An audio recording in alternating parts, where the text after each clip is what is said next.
Welcome to This Week in East Brunswick. This week we'll stop in at an awards ceremony for volunteers at the East Brunswick Senior Center. Mayor Ira Oskowski presents his State of the Township address. Josephine Fiamingo brings news of a picnic celebrating the library's 25th birthday. And Your Pet Doctor features information about how to choose a feathered friend. These stories and more this week, including a few minutes with the library's artist-in-residence, Edmund Spiro, and a look at what some Boy Scouts have done to enhance the view of Dallenbach's lake. We'll also review the town council meeting held Monday night. But first, here's a quick rundown of programming next week on Channel 8. Rev Up Your Metabolism Monday morning at 10 with Lenore Kulick. That's on Look Great, Feel Great. At 10:30, Stories from the Library focuses on bears, bunnies, and birds. Tuesday night on In Print, Barbara Leeming talks about her book, If This Was Happiness, a biography of Rita Hayworth. That's at 7 o'clock. At 7:30, State Senator Jackson Agra presents Around the District. This month's discussion is about jobs in the environment in New Jersey. The program will be rerun Saturday afternoon at 12:30. Spring's finally come and it's time to think about the garden again. Join Dolly Vasta and her special guest Peggy Ballister-Howes Wednesday night for information about perennial gardens. That's on For Art's Sake at 7:30. And at 8 o'clock, The Arts features clips from the New Jersey Folk Festival. Thursday night at 7 and 8, This Week in East Brunswick returns. And at 7:30 Thursday, join Patty Sullivan for a spring concert from the Senior Center on Aging Aspects. If you miss a show during the week, watch on Saturday between 9:30 and 12:30 for recasts. Check the Community Bulletin Board for times and for information about local events.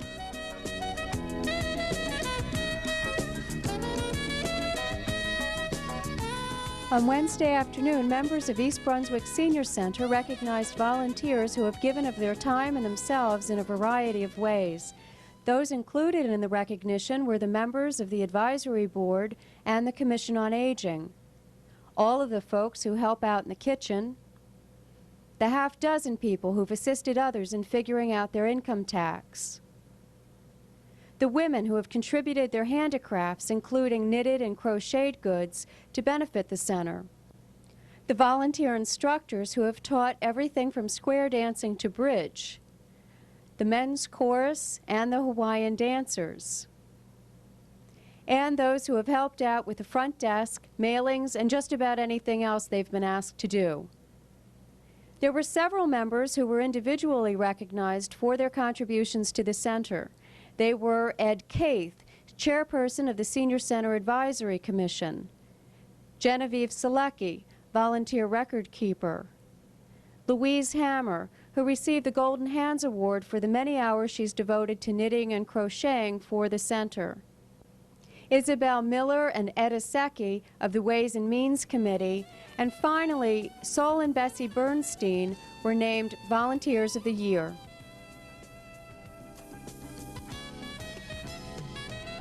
In an attempt to have a more direct line between residents and the town government, Mayor Ira Oskowski held his first of 4 town meetings to take place in 1992. The mayor began with his State of the Township address. Tonight, I want to give you an overview, the big picture. During the rest of the year, I hope that you will have a chance to watch some of the programs which I plan to present, emphasizing in more detail some specific happenings in your township. There are now 44,000 people in the 21 square miles that comprise the township. The value of all land and buildings, including residences and businesses, is over $3.25 billion. Your township is a big business. The annual budget is over $35 million. The Department of Public Works maintains over 190 miles of road. The water system stores over 5.5 million gallons of water in our water tanks and provides an average of over 7 billion gallons of water per day to our water customers through 200 miles of pipe. You own 18 buildings valued at over $30 billion. This includes a property where Walmart Sam's Club is located, as well as 5 levels of parking deck at the Tower Center complex. You own nearly 1,000 acres of parkland and open space, including the community beach, and have a 99-year lease on and will own the East Brunswick Baseball Managers Association fields on Dunham's Corner Road. We operate for you the largest municipal commuter parking facility in the state, with over 2,400 parking spaces located at the Tower Center and the Walmart parking areas. This operation is fully supported by the parking fees paid by the commuters and rents from the building. Through state and federal grants, zoning requirements, township council policy decisions, and staff support, you have provided low and moderate income housing, approximately 400 units under the Mount Laurel Court rulings, 79 units of senior citizen low-income housing in the recently completed Oak Creek Apartments on New Brunswick Avenue, and Victory Gardens low-income housing through the East Brunswick Housing Corporation.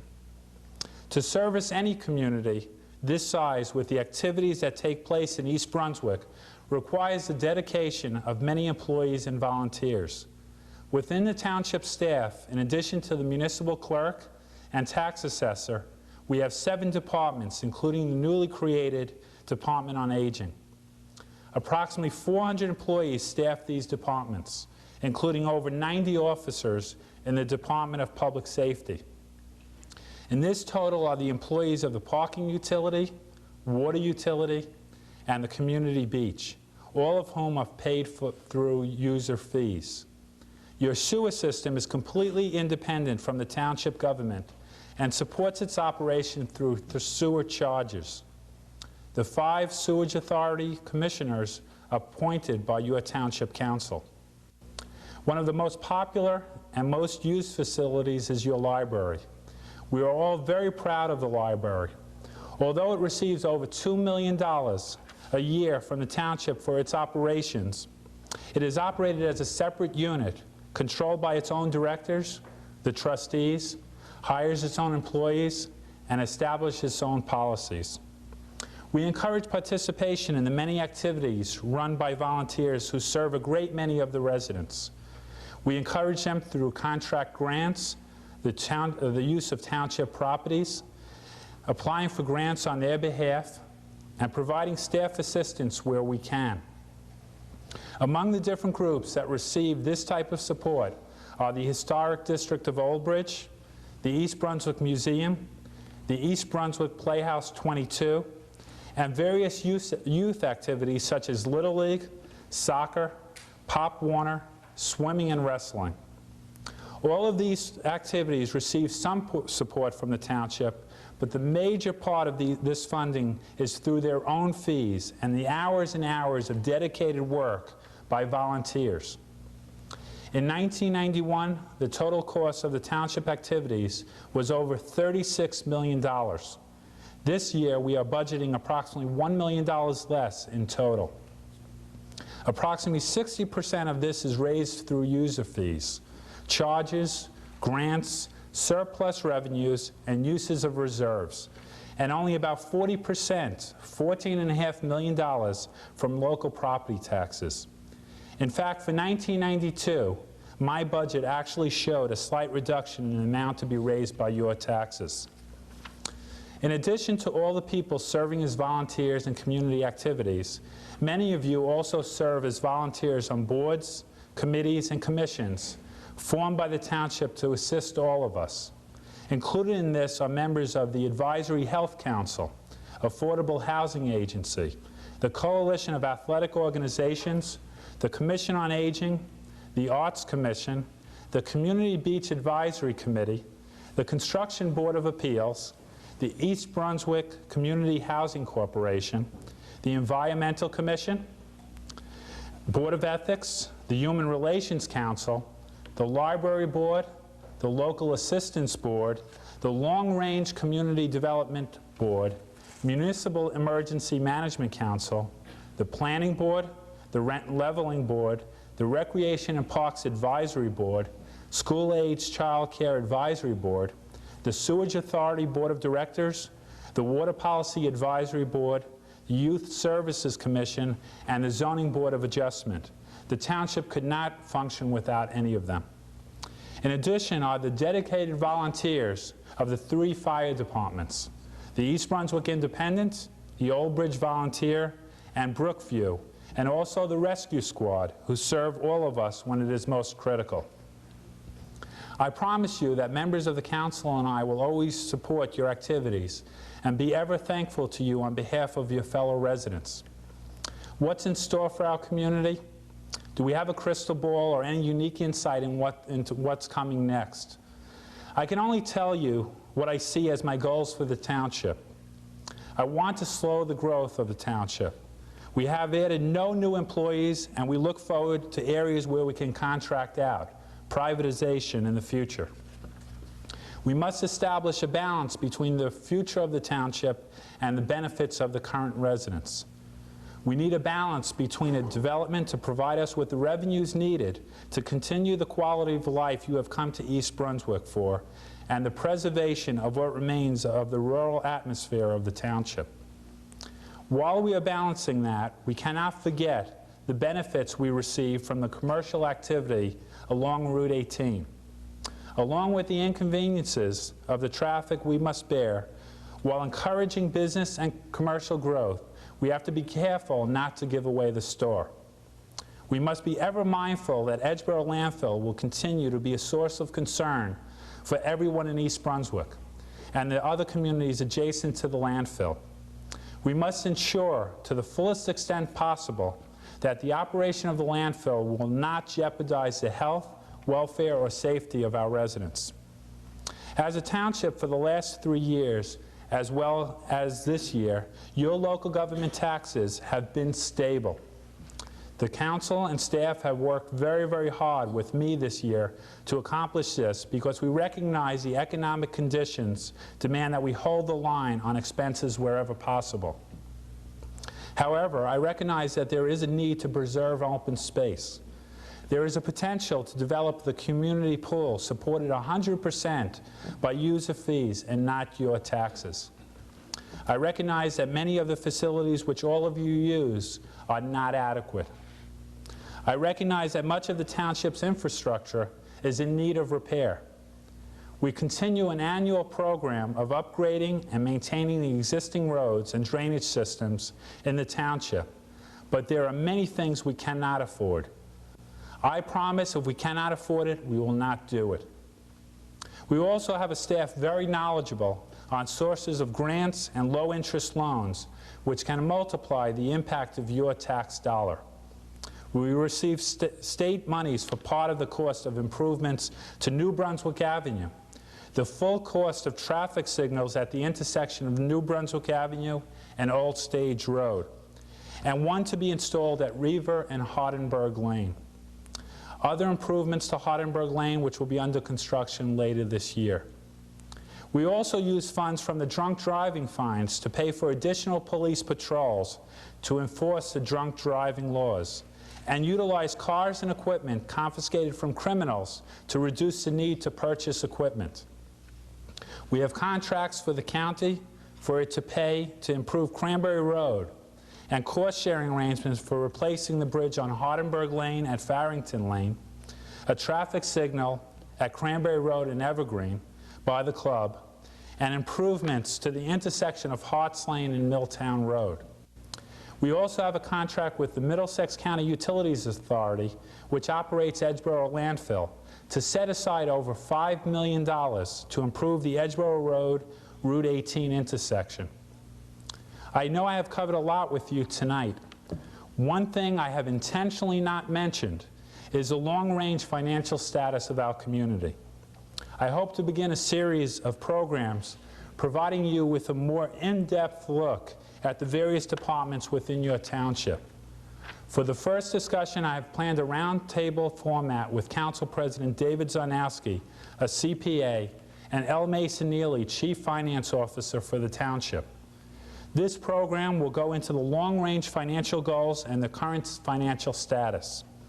We will follow those with programs of interest in other areas. I want to thank all of you for the opportunity to serve as your mayor. Please feel free to call me with any ideas, suggestions, or complaints. I welcome your input. I am here to serve you. Thank you very much. Mayor Oskowski's next town meeting is scheduled for Thursday, May 21st at 8 o'clock and will be held in the courtroom in the Township Municipal Building. This is the spot for the library's 25th birthday 25-cent picnic. It's all happening here on Sunday, May 3rd from 12 to 3 p.m. If it rains, come on Saturday, May 9th. Hi, I'm Josephine Fiamingo. At the 25 cents picnic, we'll have hot dogs and ice cream and soda and more, all for 25 cents each. We'll have entertainment, clowns, races, games, prizes, surprises. It's sure to be fun for everyone. The 25 cent picnic is sponsored by the East Brunswick Friends of the Library, and please park in Civic Center lots 2 and 3. See you there.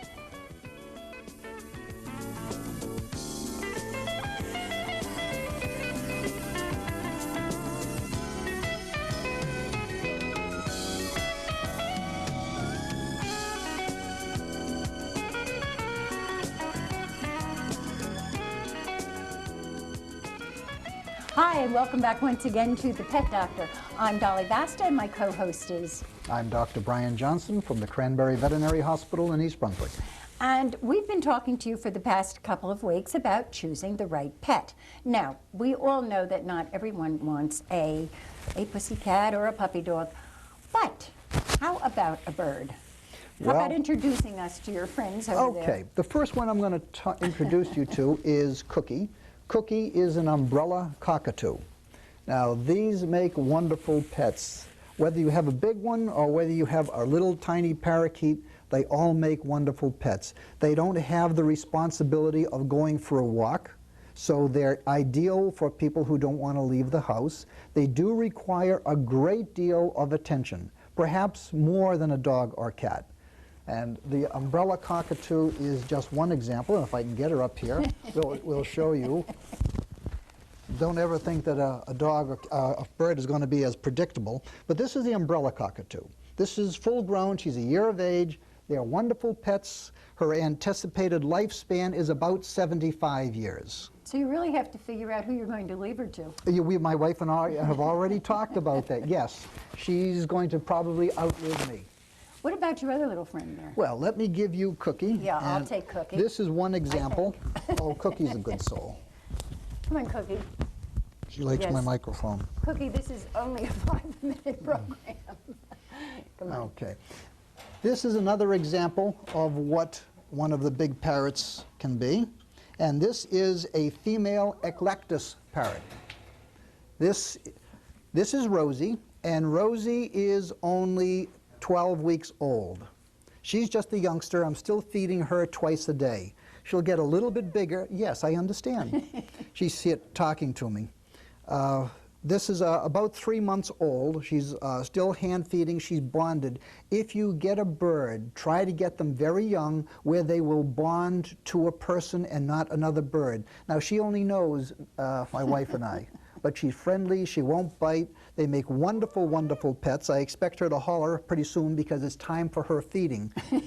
Very delicate, they don't hurt, they don't bite, and they're a very, very pretty bird. Now, do they have to be kept in a cage all the time? No, as a matter of fact, my birds probably spend less than 30% of their time in cages. We have perches in the house, they sit on the perches. She's in a travel cage only to get here.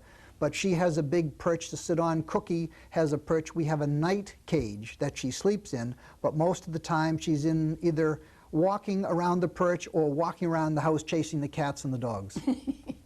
What about smaller birds? Now, they're kept confined pretty much at the time, though, too, aren't they? Not really. Not? No, you can have the parakeet, and if you get them young, a little lovebird, a cockatiel, wonderful little birds. I just got through hand-raising 3 cockatiels. They'll sit on your finger. They'll be just as friendly as this, a lot less expensive. They make wonderful pets, but they can spend, you can get play gyms for them. You put them on the counter and they'll spend hours. They do not have to be put in a cage. What we do is trim the flight feathers right out here. You can't see that they've been trimmed, but it prevents the bird from flying. She's going to show off for us here. Okay. Oh, she's so pretty. Yes. But there's no reason why they have to be kept. Probably the most important thing to realize about birds is that they require a certain amount of commitment. They require time, just like a dog or cat, but they don't require to be walked. If you can give them the time, they will be one of your best investments you have ever made in either money or in emotions, because they're wonderful creatures. Yeah. Okay, Rosie. Well, we'll say goodbye to Rosie and to Cookie, and we'll see you all next week with another surprise guest. This month at the library, the featured artist in the Art Goes Public program was Edmund Spiro. He was busy demonstrating his sculpting techniques in the center of the library on Saturday and Sunday. Edmund Spiro is an East Brunswick resident who holds 2 degrees in the arts and humanities from Kane College in Union. He has exhibited his work throughout New Jersey in galleries, museums, colleges, corporations, libraries, and other organizations. He has won Best in Show awards in juried shows, first prizes, and other awards, including Artist of the Year in 1988. Many corporations and private individuals, as well as arts commissions, have purchased his work.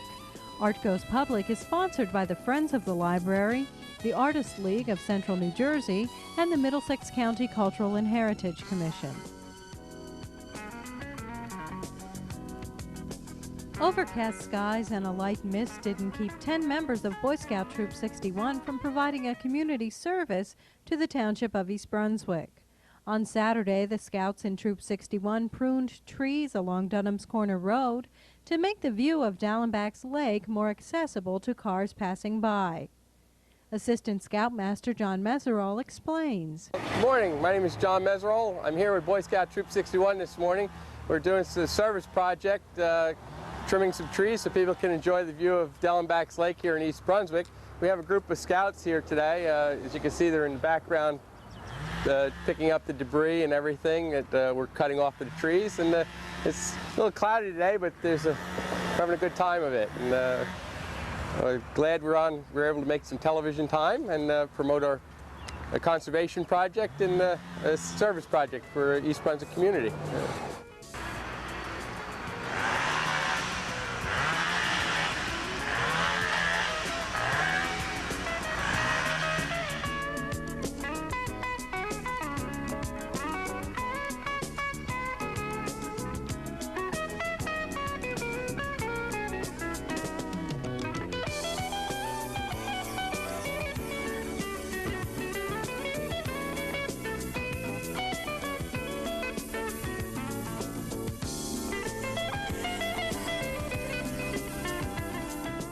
Prejudice, tyranny, genocide, and atrocity were the key words in Mayor Ira Oskowski's proclamation read at the East Brunswick Town Council meeting April 13th.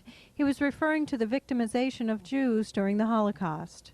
Whereas from 1933 to 1945, 6 million Jews were murdered in the Nazi Holocaust as part of the systematic program of genocide, and tens of thousands of gypsies, as well as millions of other people perished as victims of Nazism.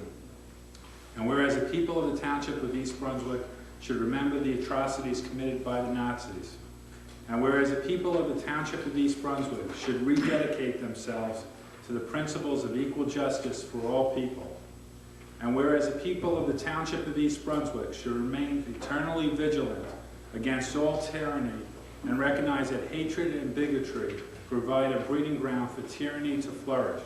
And whereas April 30th, 1992 has been designated pursuant to an act of Congress as a day of remembrance of the victims of the Nazi Holocaust, known internationally as Yom HaShoah, and whereas it is appropriate for the people of the Township of East Brunswick to join with the United States Holocaust Memorial Council in the commemoration.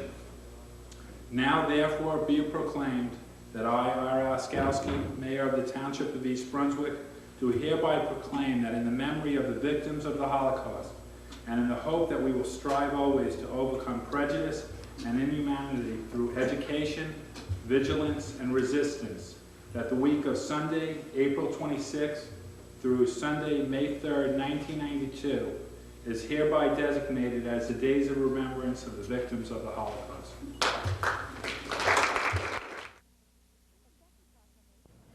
A second proclamation honored the 30th anniversary of the Grange and the 125th anniversary of the founding of the Patrons of Husbandry. The week of April 19th to April 25th will be dedicated to Grange Week, announced the mayor. In other business, Victor Romatowski from the East Brunswick Parks Department and Cable Channel 8 received the New Jersey Recreation and Parks Association's Excellence in Education Programming Award. Whereas the New Jersey Recreation and Parks Association annually honors excellence in the field of recreation and parks conservation. And whereas the membership of this statewide organization highly values these prestigious awards. Whereas Parks Foreman Victor Romatowski and East Brunswick Channel 8 received the Excellence in Educational Programming Award for the Lyme disease video they produced as a team. Now, therefore, be it resolved by the Mayor and Township Council, recognize the accomplishment of Mr. Romatowski and the staff of Channel 8 and congratulate them on this honor.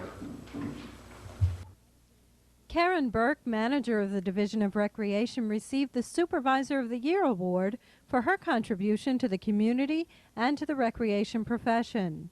The New Jersey Recreation and Parks Association annually confers the prestigious award in honor of excellence in the field of recreation, parks, and conservation. In other council news, Valley Paving Company Incorporated was awarded the tennis and basketball court paving contract. Although they were the second lowest bidder, the company had extensive references for previous tennis court paving work.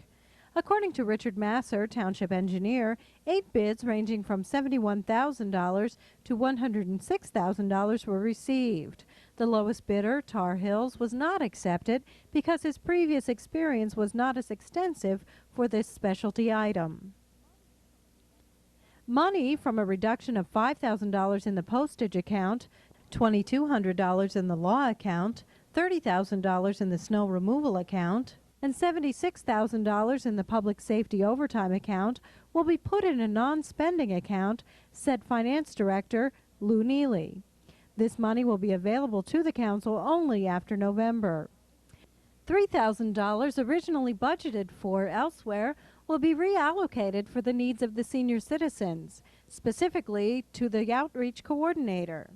These financial reductions will result in a tax rate of 71 cents, which is the same as last year. And we'll leave you tonight with songs by the men's choral group at the East Brunswick Senior Center.